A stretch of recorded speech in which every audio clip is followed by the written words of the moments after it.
ప్రార్థన జీవితం అనేది మన జీవితంలో ఎంతో ముఖ్యమండి. ప్రతి విషయమునందు మనం ప్రతిదీ జయించాలి అంటే ప్రార్థన ద్వారానే మనం జయించగలుగుతాము.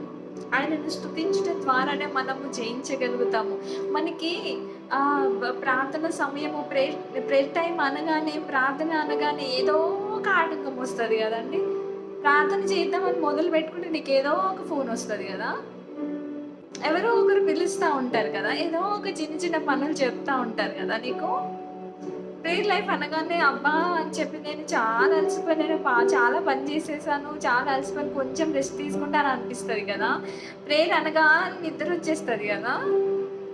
ప్రేయర్ అనగానే మనకింక వేరే వేరే పనులు ఇంకేదేదో వచ్చేస్తా ఉంటాయి కదా! అబ్బా! నాకు టైం లేదు జీవితంలో అనని వచ్చేస్తా ఉంటుంది గదా! లేదు. ప్రతిదీ నువ్వు పక్కన పెట్టేసి నీ ప్రేయర్‌కి అంటూ ఒక టైంని నువ్వు కేటాయించుకొని నువ్వు ఆ టైంలో దేవునికి